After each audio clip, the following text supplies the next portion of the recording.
Mrs. Ademanyu and his sister Otuba Tokumbo Fakoya. They are also here to see and hear from all of us. This is what we know.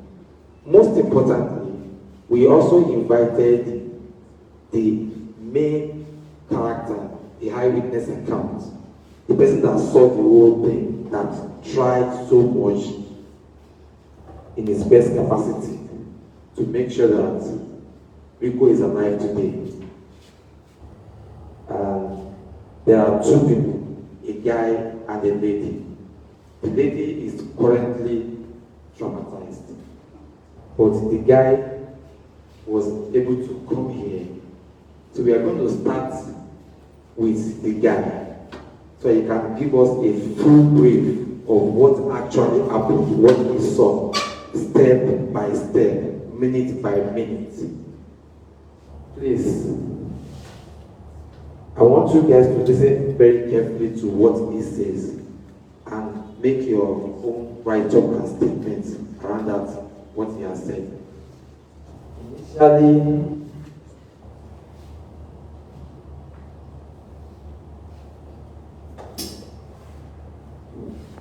do you want to be on camera, yes or no?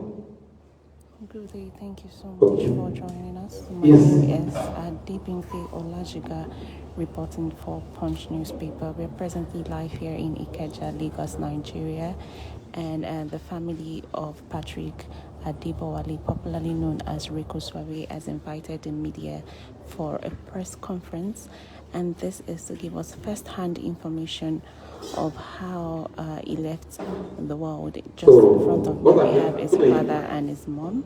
The main guy to come and now they're and about give us to a invite full account, a guy minute by give us, minute, before the family got knew about it.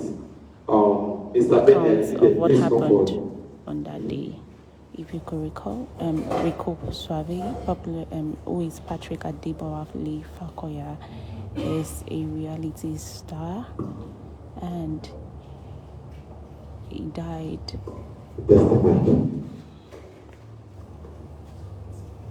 October 2022, and now we have this man who was an eyewitness and is here to give us the eyewitness account. Listen carefully so you get to know everything that happened on that fateful day.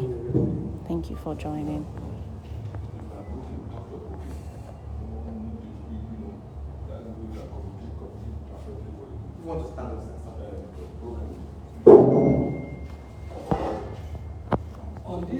On this gentle day.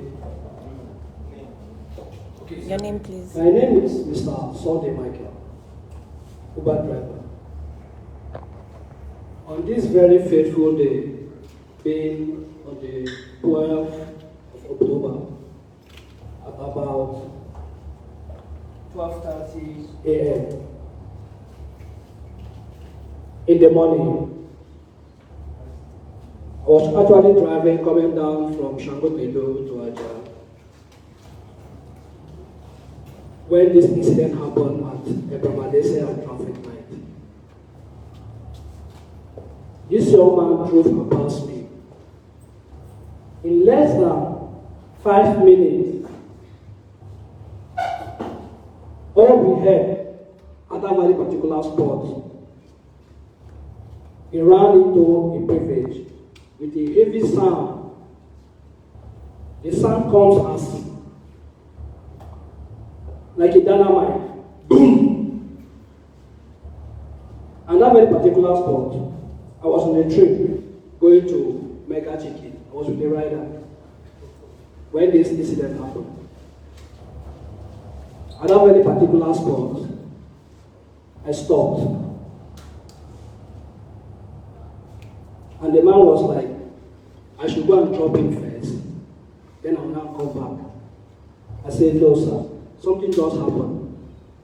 Let us check and know what is about happening or what just happened. I went down my car and I was checking. Nobody comes out from that car. I waited for about 5 minutes. Nobody comes out from that car. That was when I revised my car. By that particular time, there were some guys across the road, some towns, some macros, some boys like that, across the road. So I came out from my car. I went down to where this accident happened. The man also came down from my car. He was calling at me that he's going to report me for Uber if I did not go and drop him. I told the man, I will not go. Uber did not buy a vehicle for me. I cancelled the trip. I didn't even care to collect my money because there was nobody coming out from that very car that accident happened. So I went close to the accident. Before I could get close to the accident, about 4 guys came over to that very accident place. So I was just standing there looking at the car. Nobody came out. So the next thing I heard on my ear, go get the door open. I went close to the car to get the door open, but the door was locked. At that very particular spot, it was as if somebody was talking to me. Look the way I opened this door. That same particular spot, the only thing that came to my head was breaking the windscreen, putting my hand in the windscreen, opening the door. And that was what I did. So by the time I opened the door, the guy was already on the steering, bleeding, choking up. I put my hand, free him from the seatbelt, bring him out. So when I brought him out, those guys, they were around, that says, they were speaking Yoruba, making me to understand that they were among inside that car. Because they needed something, because the car was a new car. I said, okay, if you are among inside this car, how comes the door was not open? How comes you didn't come out? So they were speaking Yoruba. By that time, I saw a Android phone, iPhone, with a black box inside the car. So I quickly picked it up. I was with it. So I brought it out. It was on the floor. It was bleeding. Nose, mouth, and it was bleeding. I felt bad. I felt broken because this young man is like, he looks like my brother. So there was nothing I could do. People were just passing. Guys were just passing. So I was like, let's try and carry these guys to the nearby hospital. So nobody was answering me. There was just one guy who answered me. We raised him up to my car. I have to go and bring my car because I parked my car in front by the traffic light. I have to go and bring it back. When we now carried him inside the car, I rushed him down to the hospital, Doreen Hospital. So getting to Doreen Hospital, for like, I think we wasted time, maximum time in Doreen Hospital, 2 hours. Nobody called his phone. I was with his phone. I even removed his SIM card and put in my phone so I can see the number to call. But there was no number coming out from the SIM card because the phone was already with lock. It wasn't even fingerprint. Because if it was fingerprint, I could have used his hand to see how I could have opened the phone. But it wasn't opening. So I was with the phone, nobody called. Until a certain lady called. And I told her, this young man had an accident, I have to rush him. We are in the hospital. She didn't believe me. She was even scared. She took her 1 hour to come. So when she came, she fainted. I said, this is not a matter of fainted. If you are the brother, please start making call. Because the doctor was like saying, he needs instant surgery. That we should take him out. So they didn't give him any injection apart from drip. They gave him a drip. So I was still there. I was scared because when I saw the guy, I was crying, I was heartbroken. I was like, what are we going to do? They said we should take him out to another hospital. They mentioned 2 hospitals, FRK, and there's one hospital they mentioned at VGC. I told them I don't know that one, but I know FRK. So they said I should take him out. And I pleaded with them. This young man is bleeding. And in my car, it's already filled with blood. Because he wasn't sitting down. He was. I pleaded with them for ambulance. They refused. they said the ambulance is not working and it's bad. I was like, how can a standard hospital like this will not have ambulance? 2 ambulances in that matter, in the front of the hospital. I was pleading with them, and they were not minding me. So I became scared, because the doctor came out and told me he has about 90 minutes for him to survive. I was scared. That was when I brought out my phone. I did a video. Because this is Nigeria. If I decide to take that boy away from that hospital to Evercare, he now died in my car. It will be something else. So I needed evidence for myself. So I did the video in the hospital. By that time, when we brought this guy, he was still on the chair. They didn't even give him a bed to lie. Yes, they didn't give him a bed to lie. He was still in the chair when they gave him a drip. At that particular time, they now brought a machine and put in his mouth. It looks like a straw in the mouth, but it's a machine that sucks blood, because the blood will become thicker. It wasn't light again. So he wasn't breathing again the way he was breathing before. So they were trying to see how they could suck the blood from his mouth with that machine. So I was still begging them. This ambulance of a thing took us that 2 hours in that hospital. So when I realized that these people, they are not willing to help, and they are not saying something that ambulance will come, so I got no choice than to take him again in that same car to Evercare. So when I get to Evercare, we rushed him inside. They brought out the bed, hospital bed for emergency. So they couldn't let me go inside. So I was outside. In less than 5 minutes, the doctor then said, we are going to do a deposit of 1.2 million. That was when I realized that that girl that came, it wasn't a family member. It was just a friend. And before this time, I have already given the girl the phone and the purse. So when she said she is not the family of this guy, I was shocked. So I have to call back the phone and the purse to my own custody back. So by that particular time, that was when she went live on Facebook. So when still there was no money, and they said the lady to come and sign, and the lady refused to sign. So by that time, I don't know what to do. So to me, I thought I have done what I was supposed to do. Let me go. That was when the doctor now said to the security that they should not let me go. Either I will pay the sum of 4.2 million for deposit, or I should take the guy away. So I was scared. I don't know what to do. Less than 5 minutes, one of the doctors said, you remember this guy, Rico? That's a celebrity. They should treat him. I was happy.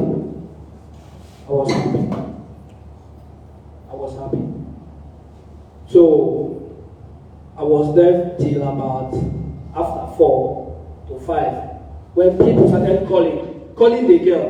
They were not calling me, calling the girl, until she told me somebody called that his manager. I was happy.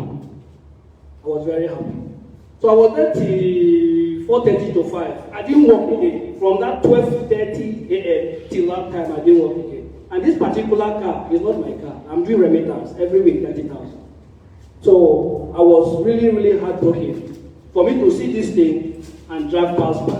I'm a driver. It happened to me. It happened to anybody. So I felt so bad.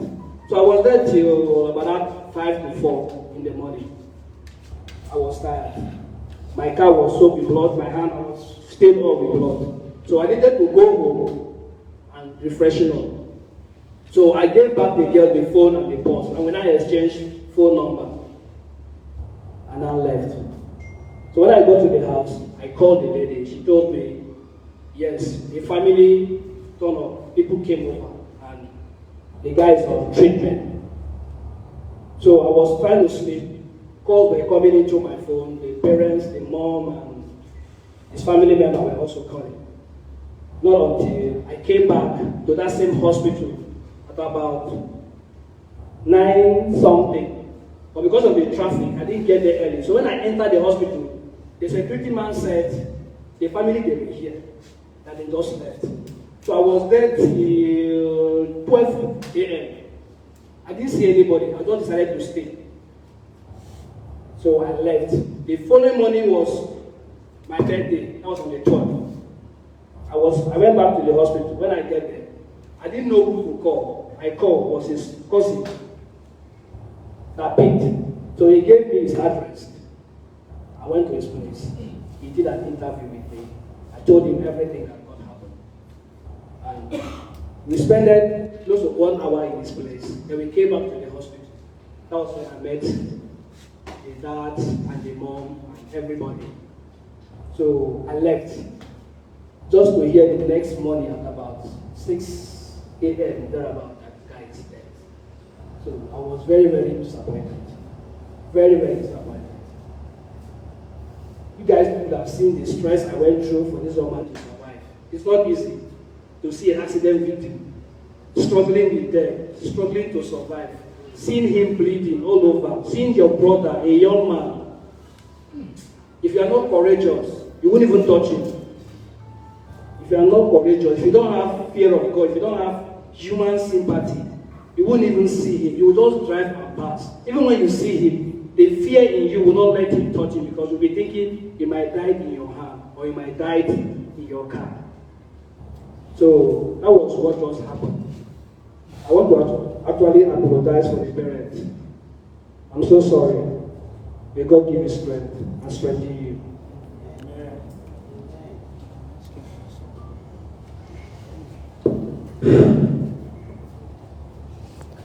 There you go, from the eyewitness account. Thank you so much for joining us. You're welcome to Punch newspaper, and we're here again live. And just right now, the gentleman that just spoke, his name is Sunday Michael, and it was the one that helped Rico Swavey when the accident happened.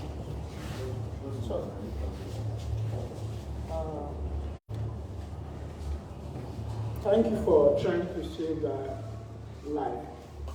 It's not actually easy. I know because of the law in the land and everything we went through. But we had a different version online that Rico was drunk. Do you perceive any alcohol while trying to help him? Do you perceive any alcohol? Nico did not get drunk. To me, you see, if you are coming from Shangotedo, that particular place, there is no light in that place. If you are coming from Shangotedo, before you exit that Ebemadesa traffic light, that make a U-turn is dangerous because the way they did that demarcation, if you are not confident on that road, if you don't know that road very, very well, you will definitely run into that pavement. I didn't see anything alcohol in his vehicle. I didn't perceive any alcohol in his vehicle. To me, Nico did not notice that place. That was why he ran into it. If you guys could see the accident car, the engine demarcated into two. Imagine the engine of the car demarcating into two. So the two legs were up, the engine became into two. So Nico wasn't drunk. Was it the only one in the car? Do we have The only one in the car. He was the only one in the car, right? Yes, he was the only one in the car. He was the only one in the car. Thank you. Any other question? Any other question for you? Okay, who? Vanguard, okay. Thank you for the opportunity. My condolences, sir. Okay, my condolences, Master. It's a sad event. It's a sad event, to my brother. So, but from the video we saw a lady, a nurse, complaining more like it was looking like they were making some jest, and people were talking on the background. Can you give us a bit understanding of what really transpired in that video? Yes, that video, I did that video.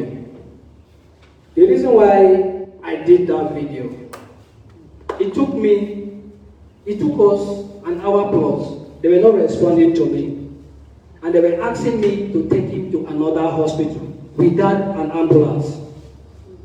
And before this, you have given me that this young man is left with 90 minutes. With ambulance, will go faster than my car.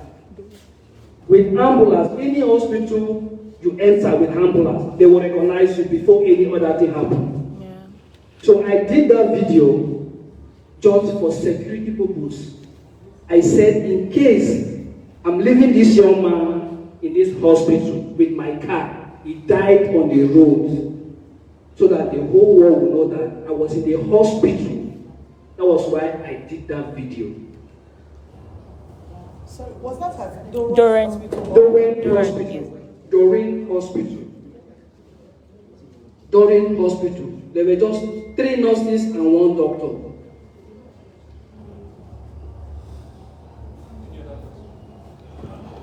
Any other question? No, we do one. Any other question? Okay, thank you so much. Thank you. It's been hard on everybody. Thank you so much for And I want joining to us. thank you My very name much. is He's Adibimpe an Olajiga, unsung hero. reporting for Punch He's an newspaper, unsung and hero. we're presently live He's- here in Lagos, thank you. Nigeria. Thank And you. this is a press conference on behalf of the Now, late Patrick Adibowale Fakoya, I'm popularly going to known show as you Rico a Swavey. If video you could recall, of that particular Rico was location. involved in a car crash which led to Because him being there are placed some on life rumors that support, says the car and he was assaulted, he died all 2 that days stuff. after the I'm incident. going to show you a And picture that's of on that. Thursday, This is October like- 13th, this one. 2022. Rico Swavey has finally been buried, but today So if we you have can look on my his screen, parents I have just a in front projector of me. right This there. is dad and his mom. Like, And just before now, we had an eyewitness account Yeah. from an That's Uber the driver's driver side whose name of is Sunday Rico's Michael. automobile. That's the passenger side. This is the front view. You can see the front view properly with all the engine chassis all messed up. This is the back view, and you can see on top of the back view there's no scratch. This is the window screen which the gentleman that just spoke have to find his way in to get Rico out of the car. The frame of the front view in a close-up shot. Driver's side. The tires.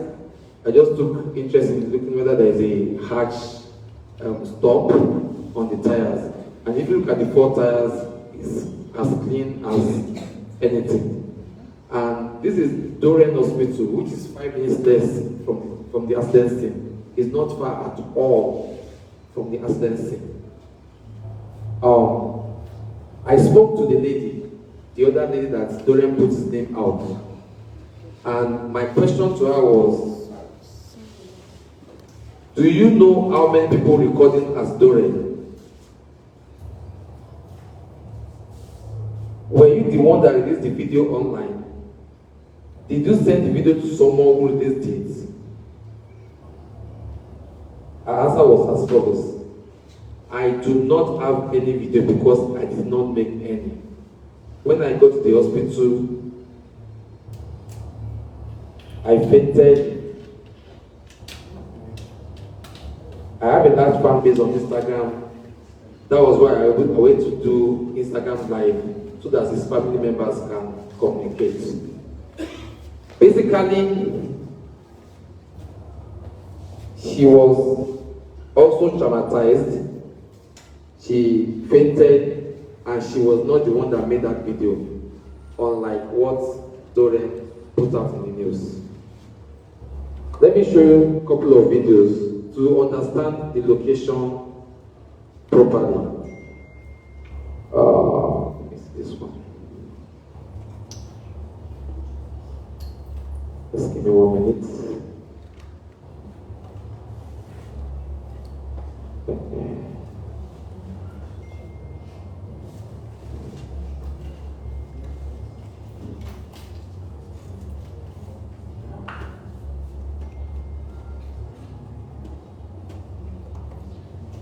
Thank you so much for staying tuned with us.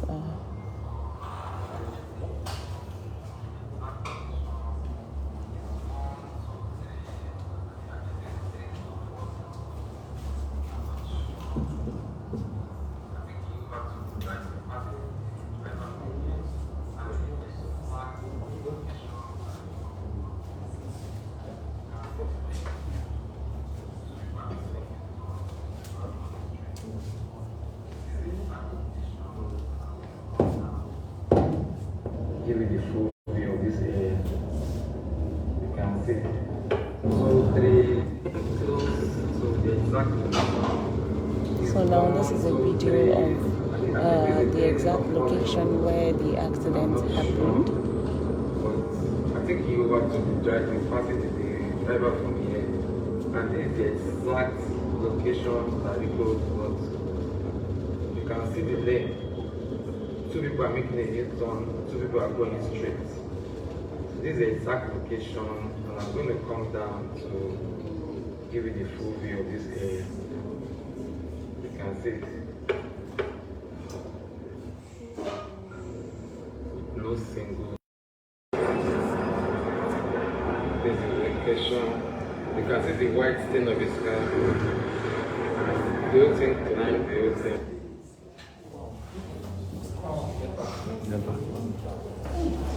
Thank you so much for joining us. And now we have power out. Basically, and from my that own video you just drive, watched was the exact place Rico Swavey had the accident.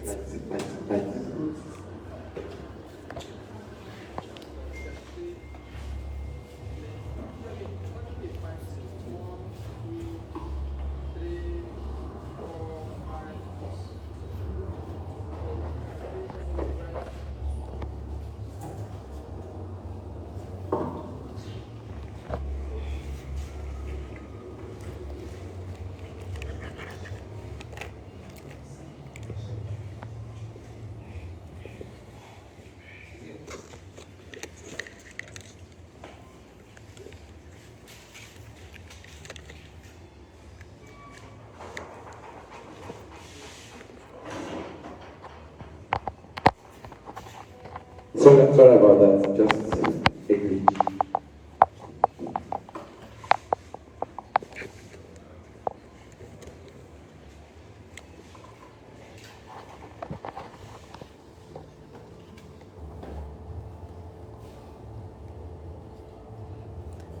Thank you so much for staying tuned with us. This is still Punch newspaper where we bring you the latest updates across the country.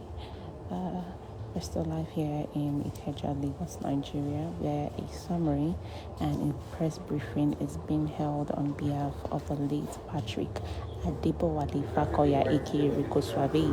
So right in front of me is the location where the accident happened, and this is in Aja Ibrahim Edisonia, Lagos, Nigeria.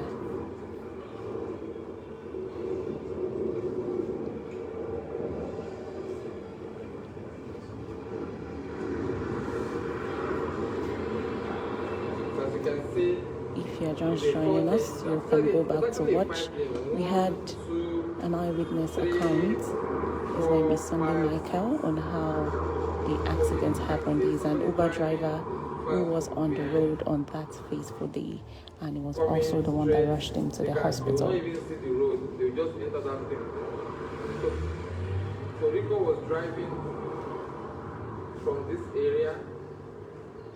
Apparently, he had the accident front of this area. As you can see, it just went straight into the bowl.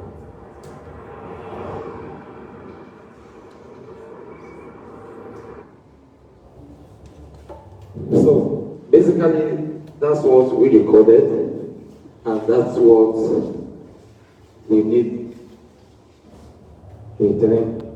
This is what we noticed, we saw.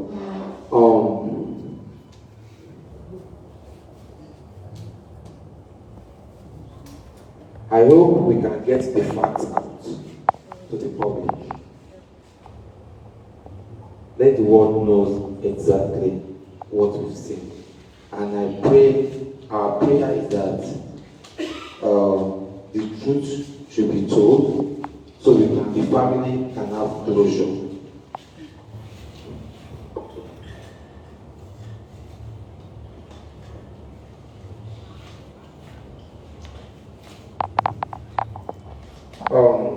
There are so many stuff that's going on at the same time, which we want to acknowledge, but we will not talk too much. We will let the family decide on the way forward. Even the hospitals that were, I believe there is a law, I'm not sure, I believe there is a law that says for accident victim, gunshot victim, the person must be properly treated. I'm not a lawmaker and I'm not a lawyer. So maybe the media can help us ask those questions. Why are they demanding funds upfront before treatment? Even at Evercare, when they took him to Evercare, they demanded almost around 4.5 million naira before they even think of treatment. So let me make an assumption that, let's say Rico is an ordinary person. He would not have been treated. If not that the doctor noticed that Rico was a celebrity before they even start. It might be your mom. It might be your dad, it might be your daughter, it might be your child. Let's ask these questions. Let us help improve our community as a Nigerian citizen. That's all we are asking for. Even the one that we've paid in advance. We asked for a refund. I'm not sure if we didn't refund. How much was paid in advance? We paid 3.5 million naira. Aside from the 4.5? Aside from the 4.5 million naira. They demanded for 4.5. Okay. 4.2, sorry. Okay. We paid 3.5. 1.5 million and 2 million. At the end of the day, they gave us a bill. Where's my book? They gave us a bill. They gave us a bill. Yeah.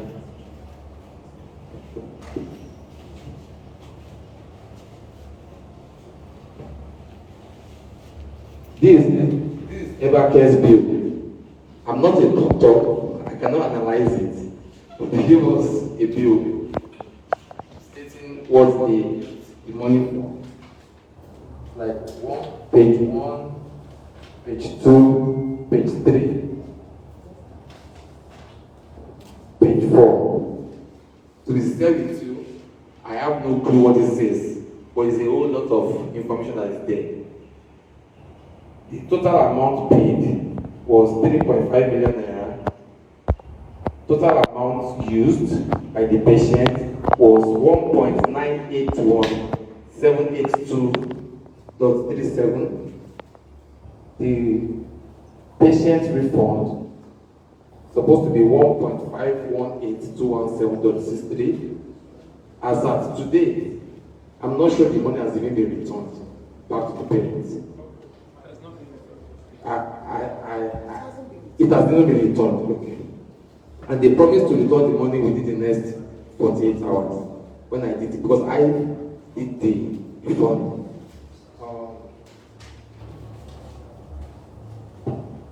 Basically, We just want to appeal to the media guys to help us ask the right question so that in future stuff like this should not happen to somebody else. We invited most of them,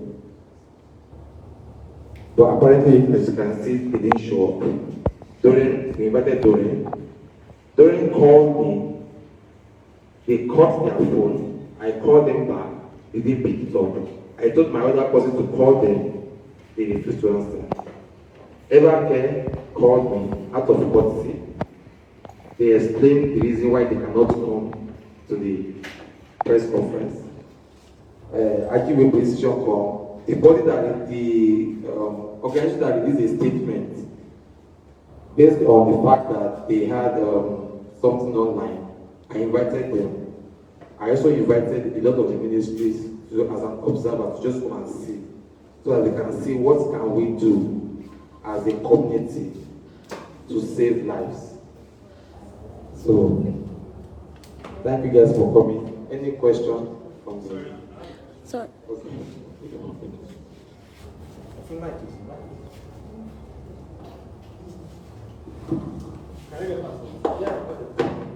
Okay, so I just want to know. Okay. Good afternoon. So I just want to know, have you made effort to ask for a refund? Have you taken steps to ask for the refund? Have you visited the hospital? Done necessary things about that? Thank you for that question. On the day we took the body from Evercare Hospital, I personally took the refund paper, filled it, went from upstairs, came downstairs, met with the account guys, signed all the paperwork, and she said, and I quote, today is Friday, today is I think Thursday, right? Thursday, we will process your refund tomorrow. You probably get it by Monday, which is 3 weeks ago. Yes.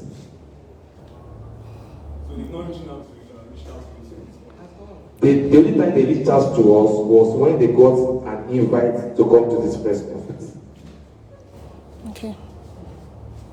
Question? Okay. Sorry. I want to ask, was any money paid at Doren Hospital? That's for Mr. Michael Sunday. You didn't pay any money at Doren. Okay, and secondly, now that we know that, Evercare delayed to attend to him, being that it's a private hospital, is the family planning to take any legal action against the hospital? Right now, the family is grieving. Okay. And right now, the family has not made any single decision about anything. They are just trying to let the world know this is exactly what happened. We are not here to start. We want peace. We want people to also live. So that's where we are right now. I'm not sure about that. So, Thank you. thank you. Any other questions? No. Thank you, guys. I think, okay.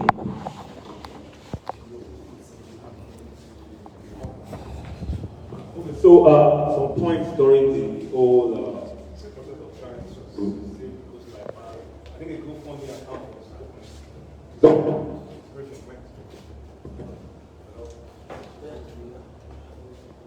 Okay, so a GoFundMe account was opened, and I guess some amounts of money were raised in the process. I just want to know, if they just to clear the air for Nigerians related and all that, to know what we done with the money, or we just to give it back to the parents, or let us know what the money will be used for. Thank you so much for that question. Unfortunately, I invited Paystack. It wasn't a GoFundMe that was open, it was a website that was opened.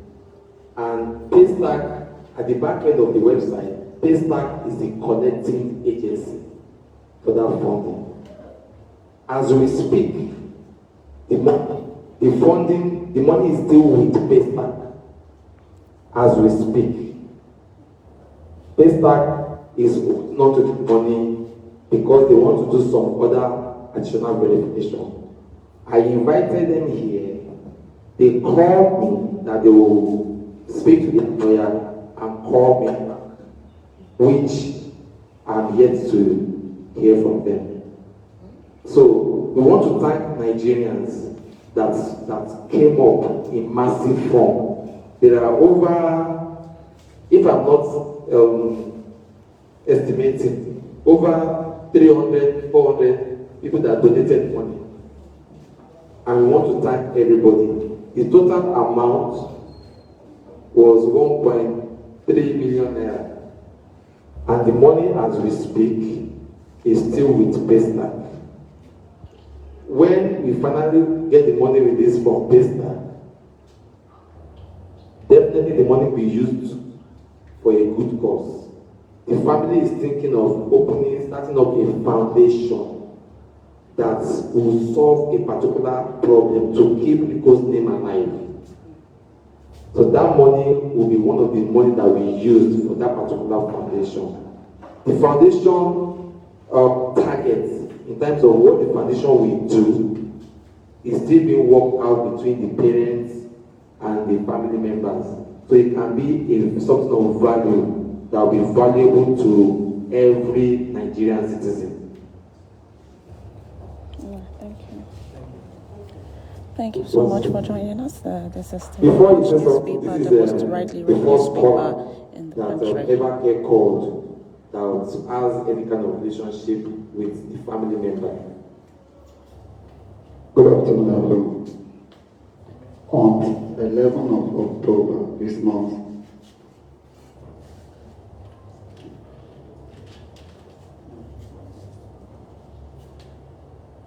on the 11th of October this month, they have been called me from Abuja that my guy has an accident.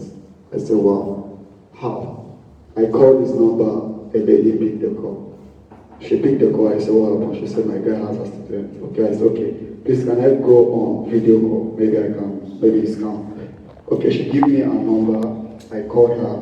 She saw me the picture, she showed me the picture on doing video call. I said, wow, please, I don't know if it's ever care or what. They started asking me of money before they touched me. I said, please, you guys should continue job. They said they will never touch him until I send them money. They say, I'll be to him. I say, I'm his PA. You guys should not worry about money. They will give you people money. They say they will never touch him. So I'm just saying this because can be anybody here. Please, you people should just help us in this country. They are not doing well at all. Thank you guys. Thank you. Thank you guys for coming. Please, we need your help so that we can save more lives. Thank you. Thank you guys.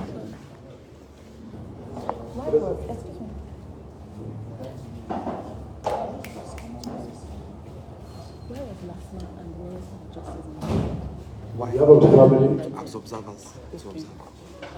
on behalf of the family, we thank you. Thank you for coming here. We thank you for coming here. We thank those people that contributed money, the purpose of saving him at that time, Rico. We thank all Nigerians that contributed money. We thank all of them for bringing that money. We thank you for the reports that we are taking in advance. For the reports I want to give, because we want institution where something under the corners of this event, this ugly event. We are here not just to, we didn't bring you here just to